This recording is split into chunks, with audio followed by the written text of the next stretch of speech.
여러분 안녕하세요. 벌써 금요일이네요. 또 오늘은 설날이기도 합니다. 올 한 해 하나님의 풍성하신 은혜와 사랑 안에서 강건하고 행복하고 평안한 시간들이 꼭 되어지기를 축복하고요. 밖에 보니까 눈이 소복이 내렸어요. 날씨도 추워지고 있고요. 더욱더 건강에 유의하시고 또 좋은 날, 복된 날 되어지기를 기원합니다. 오늘 함께 나눌 말씀은 요한일서 5장 21절 말씀입니다. 제가 봉독하지요. 자녀들아 너희 자신을 지켜 우상에게서 멀리하라. 아멘. 사도 요한은 서신서의 형식인 마지막 문안 인사를 생략한 채 우상을 멀리하라는 말로 그의 편지를 끝맺고 있습니다. 사도 요한은 본서에서 많은 대조를 통해서 진리를 설명해 주고 있는데요. 빛과 어두움, 또 진리와 거짓, 사랑과 미움, 그리스도와 적그리스도, 하나님과 세상, 또 생명과 죽음, 의를 행하는 것과 악을 행하는 것, 하나님의 자녀와 마귀의 자녀, 또 진리의 영과 거짓의 영 등등을 대조함으로 진리에 대한 보다 명확한 이해를 돕고 있습니다. 그리고 오늘 그 많은 대조들의 결론으로서 참되신 하나님과 우상을 대조함으로 그의 편지를 맺고 있는 것입니다. 요한일서의 핵심적인 주제는 하나님과의 사귐과 그 열매인 사랑입니다. 즉 열매로 그 나무를 알 수 있듯이 하나님과 진정한 사귐이 있는 성도라면 이웃사랑, 형제사랑을 실천하는 자이며 그렇기에 형제사랑을 실천하는 자는 곧 하나님과 사귐이 있는 자임을 알게 한다는 것입니다. 그런데 우상이란 무엇이겠습니까? 우상은 하나님과의 사귐을 가로막는 모든 것을 말하는 것입니다. 그래서 사도 요한은 계속적인 하나님과의 사귐을 통해 사랑을 실천하며 또 바르고 건강한 믿음으로 승리하는 삶을 살아야 함을 강조함으로 그의 편지를 끝맺고 있는 것입니다. 그럼 구체적으로 우상이란 무엇입니까? 먼저는 오늘 본문의 배경 속에서 보면 눈에 보이는 우상들을 얘기합니다. 당시는 다신론적인 세계였습니다. 눈에 보이는 높고 큰 건물들은 다 신전들이었다 해도 과언이 아니었습니다. 그 신을 섬긴다는 것은 그를 닮아간다는 뜻이지요. 그래서 풍요의 신을 섬기며 부를 추구하고 미의 여신을 섬기며 쾌락을 찾았던 것입니다. 초대교회 당시 새롭게 거듭난 성도들이었지만 그러나 과거의 문화와 습성에 젖어 바르고 건강한 신앙을 갖는데 많은 방해가 되곤 했던 것입니다.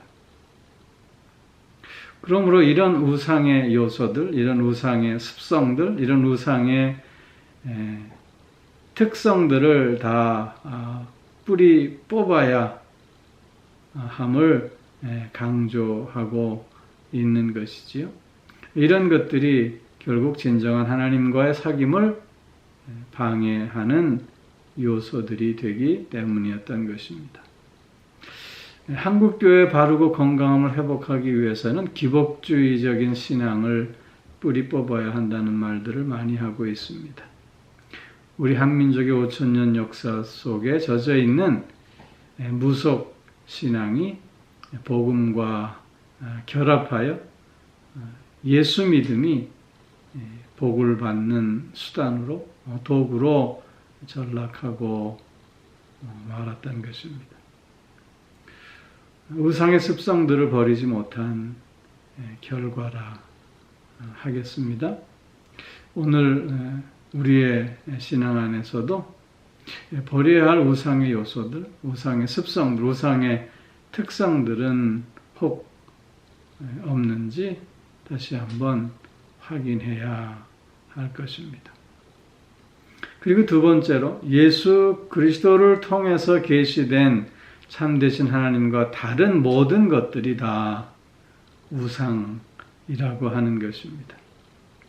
초대교회 당시 율법주의자들이나 영지주의자들은 예수 그리스도 안에서 계시된 하나님과 다른 하나님을 말하고 가르쳤습니다. 그래서 율법주의자들은 믿음만이 아니라 율법을 철저하게 지켜야 구원을 얻는다고 가르쳤고, 또 영지주의자들은 예수 그리스도가 아닌 자신들이 소유한 특별한 지식을 통해서만이 하나님을 알고 하나님을 만날 수 있다고 가르쳤던 것입니다. 이런 이단들의 그릇된 주장과 가르침 또한 참되신 하나님과의 교제를 방해하기에 우상이 될 수밖에 없다는 것입니다. 요즘 한국의 뉴스의 중심에 있는 신천지라든가 영생교라든가 또한 자신이 스스로 신이라고 말하는 허경영 등등이 모두 우상인 것입니다. 하나님은 예수 그리스도 안에서만이 계시되어집니다. 오직 예수 그리스도를 통해서만이 아버지께로 우리는 나아갈 수 있는 것입니다. 그래서 하나님은 천하의 구원 얻을 이름을 예수 외에는 주시지 않으셨던 것입니다. 예수 그리스도 안에서가 아닌 다른 방식의 하나님을 말한다면 그것은 우상임을 우리는 보다 분명히 깨닫고 또한 분별할 수 있어야 할 것입니다. 그리고 수단과 목적이 바뀌면 그것이 우상이 됨을 또한 확인할 수 있어야 합니다. 엘리 제사장 때 블레셋과의 싸움에서 이스라엘은 패했습니다. 저들은 그 이유를 언약궤가 없었기 때문이라 생각하고는 실로에서부터 언약궤를 모셔와서는 다시 전쟁을 벌였습니다. 그러나 그들의 기대와는 달리 전쟁에서 또 패하게 되었고 언약궤까지 이방인들인 블레셋에 빼앗기게 되었습니다. 이 소식을 전해 들은 엘리 제사장은 너무나 큰 충격에 의자에서 떨어져 목이 부러져 죽었다고 했습니다. 저들에게 언약궤란 하나님의 임재의 상징이었습니다. 그래서 언약궤를 통해서 저들은 하나님께 더욱더 바른 모습으로 나아가야 했지만 저들은 언약궤 자체를 하나님이라 생각했던 것입니다. 즉 수단과 목적을 바꾸어 버렸던 것이지요. 예루살렘 성전도 마찬가지입니다. 이스라엘 백성들은 하나님이 계시는 예루살렘 성전이 우리와 함께 있는 한 우리는 절대 망할 수 없다는 생각에 오히려 하나님의 뜻을 저버리고 자신들의 욕심을 앞세우며 죄악된 생활을 했던 것이지요. 그렇게 하나님은 돌 위에 돌 하나도 남기지 않고 예루살렘 성전을 무너뜨리신 것입니다. 오늘날 십자가도 마찬가지입니다. 십자가는 예수님께서 우리의 죄를 대신 지시고 우리를 구원하시기 위해서 죽으신 표식입니다. 그렇게 우리는 십자가를 통해서 주님의 그 사랑과 은혜를 깊이 깨닫고 또 고백하며 주님 앞에 더욱더 가까이 나아가 주님 뜻을 이루는 삶을 살아야 하는 것이지요. 그런데 그런 십자가를 마치 십자가 자체에 능력이 있느냐, 부족처럼 몸의 지님으로 내가 모든 위험에서부터 보호받을 수 있다는 생각을 갖고 있다면 그 십자가는 우상에 불과한 것입니다. 성경책도 마찬가지지요. 하나님의 말씀이라고 무슨 신주단 모셔놓듯이 제일 높은 곳에 모셔놓고 먼지만 쌓이게 한다면 그 성경책 자체는 우상이 되고 마는 것입니다. 하나님의 말씀이란 성경책 그 자체가 아니라 그 말씀을 읽고 또 깊이 묵상하고 마음판에 새겨 그 말씀대로 순종함으로 나에게 살아있는 하나님의 말씀이 될 때만이 그것이 참된 하나님의 말씀이 되는 것 아니겠습니까? 이렇듯 수단과 목적을 바꾸면 그것은 우상이 되고 또 그로 말미암아 우리는 하나님과의 참다운 교제를 이루지 못하게 된다고 하는 것입니다. 또한 한 가지 더 생각해야 할 것은 나 자신이, 나의 자아가 우상이 될 수 있음을 깊이 또한 인식할 수 있어야 하겠다는 것입니다. 골로새서 3장 5절에서 보면 그러므로 땅에 있는 지체를 죽이라 곧 음란과 부정과 사욕과 악한 정욕과 탐심이니 탐심은 우상 숭배니라 말씀하고 있습니다.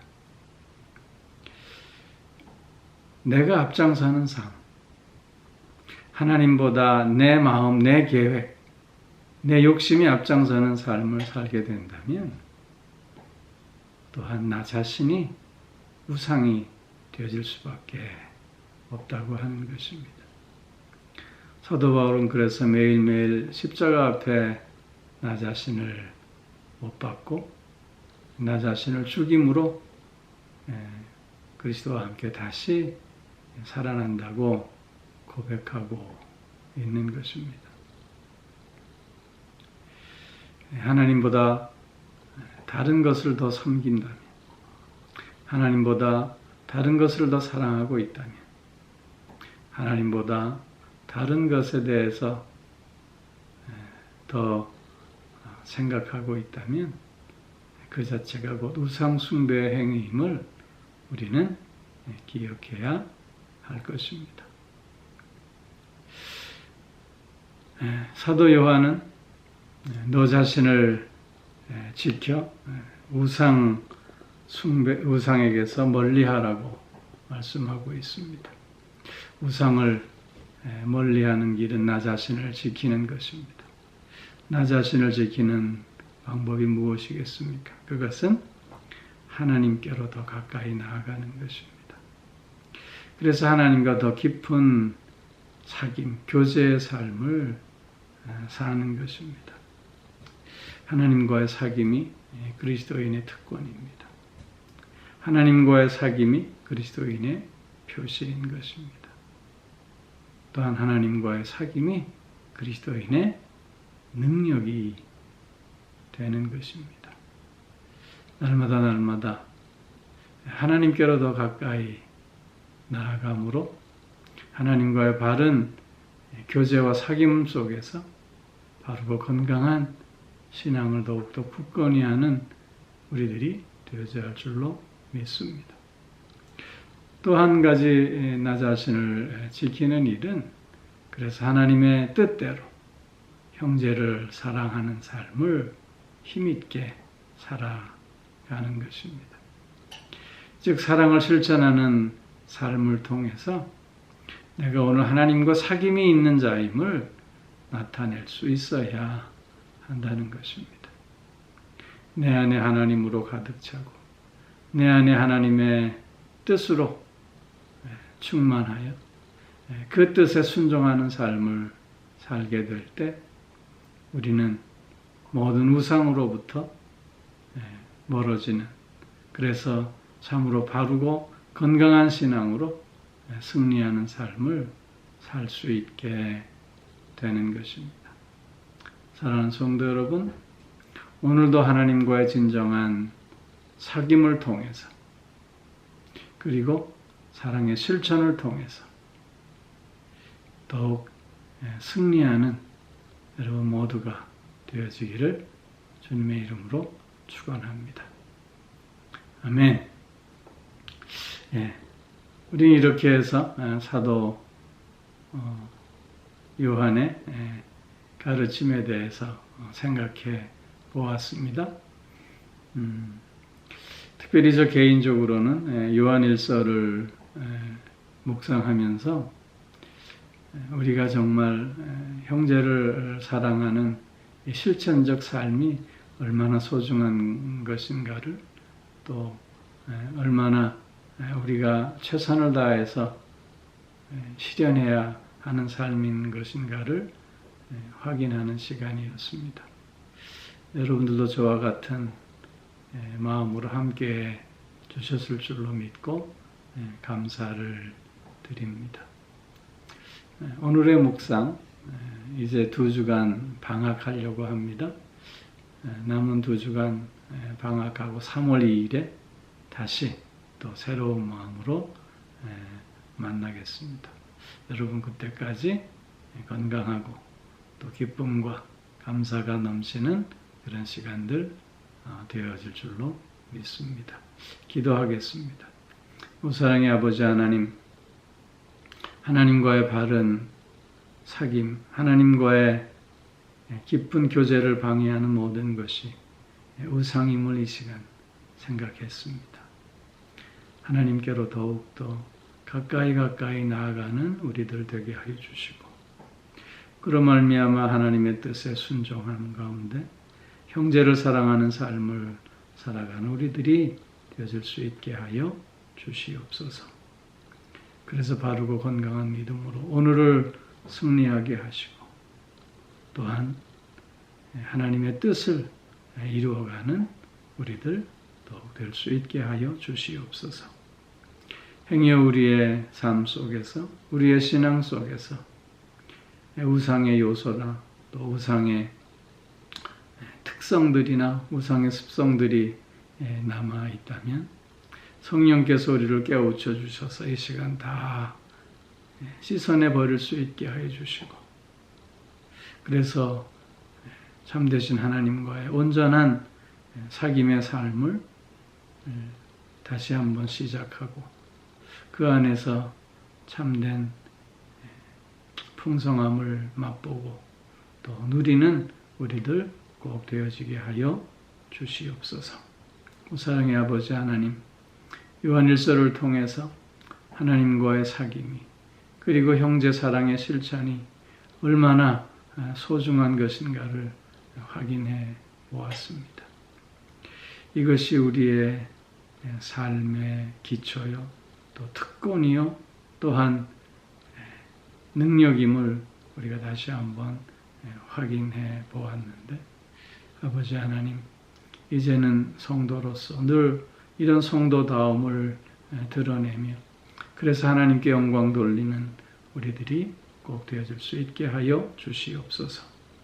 오늘도 우리를 영육간의 강건함으로 붙들어 주시고 우리의 가정과 자녀들을 지켜주시며, 특별히 몸이 불편한 이들 주님께서 어루만져 주셔서 강건함을 회복할 수 있게 하여 주시고, 마음이 상해 있는 이들도 위로하여 주셔서 새 마음 갖게 하여 주시고, 삶의 무게움 또 문제로 힘들어하는 이들도 주님 능력의 장중에 다시 한번 일으켜 세워주셔서 힘 있는 발걸음으로 주님과 함께하는 삶을 시작하는 저들 또한 되어지게 하여 주시옵소서.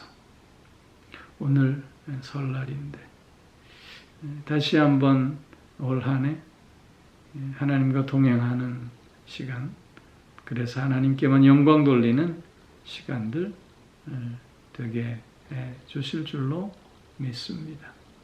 늘 주님과 함께하는 우리의 삶 속에서 하나님께 영광 돌릴 수 있게 하여 주시옵소서.